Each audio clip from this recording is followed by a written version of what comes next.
In my last video, I talked about angels, ángeles, and a few points about how they're described in the Bible, la Biblia. My goal was to demonstrate to you that there is an unseen realm that is very much a part of this world. Today, I'd like to talk about another aspect of this unseen world, Satan and his demons, Satanás y sus demonios, as described in la Biblia.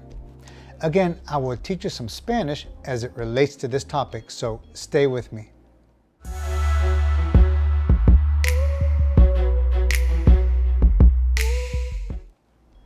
Hello amigos, Roberto here, and welcome to Misionali, where we study the Bible, we live it, and we share it with the world.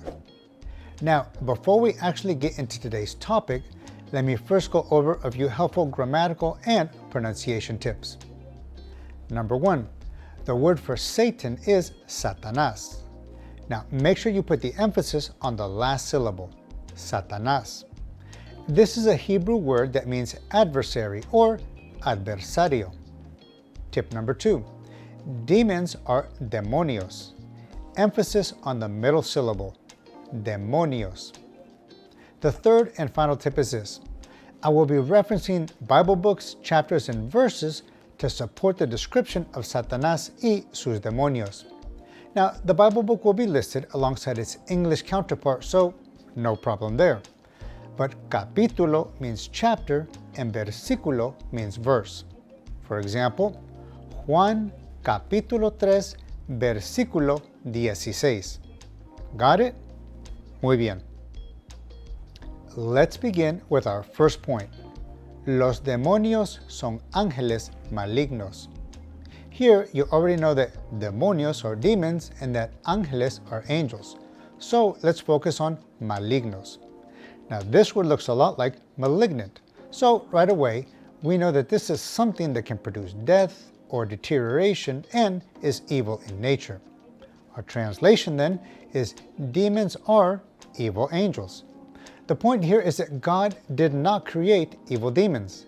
The angels whom he created had freedom of choice and they chose to disobey God. Now they are evil angels, demonios, who oppose God in all that is good. Check Segunda de Pedro, capítulo 2, versículo 4 y Judas, versículo 6. Next, los demonios tienen influencia limitada. Here again is the plural form, demonios. If it was singular, it'd be el demonio. Again, you can probably deduce that influencia limitada means limited influence. Remember, in Spanish, the adjective, limitada in this case, normally comes after the noun. So we have demons have limited influence. In other words, Satan and his demons do not have unlimited power. Otherwise, you would see mass casualties and entire cities, states, and countries being destroyed on a daily basis. For this, check Job capítulo 1, versículos 9 al 12. Continuing, la cabeza de los demonios es Satanás. Now, you already know most of this sentence, so let me just focus on the beginning. La cabeza de, which means the head of. We have then the head of the demons is Satan. Check Isaías capítulo 14, versículos 12 al 15. So how are we doing so far, mis amigos? ¿Todo bien? Excelente. So, let's keep going. Otros nombres de Satanás en la Biblia. Again, you should recognize the majority of this sentence, so let me just go over the beginning. Otros nombres means other names. So here we have other names of Satan in the Bible. Well then, let's go over just a few of these names. El diablo, la serpiente y el maligno. Las tácticas de Satanás y de sus demonios son las mentiras, los engaños y los asesinatos. Now, there are some words in Spanish that look a lot like their English counterparts. Here we have tácticas, which means tactics. The first part of this sentence then is the tactics of Satan and his demons are. So I hope you're starting to regularly recognize some of the words and are picking up on the language. ¿Sí? Muy bien. Now, the next part lists 3 of these evil tácticas: las mentiras, los engaños y los asesinatos. Check 2 de Corintios capítulo 11, versículo 3 y Juan capítulo 8, versículo 44. Now here is one of the ways los demonios keep people from knowing Jesús. Los demonios ocultan el evangelio. Ocultan looks a lot like the word occult, but in this sense, it really has nothing to do with mystical or supernatural things. The verb ocultar instead means to hide or conceal something. El evangelio looks like evangelize, and in this case, you would actually be pretty close, but it actually means the gospel. So here we have demons hide or conceal the gospel. Check 2 de Corintios capítulo 4, versículo 4. Now, contrary to what some believe, los demonios no pueden leer las mentes. No pueden translates into one word, cannot, and leer means to read. And finally, las mentes translates into minds. So, demons cannot read minds. However, God and God alone can read your mind. In fact, before a word comes out of your mouth, He already knows it. Check Salmo 139, versículos 1 al 6.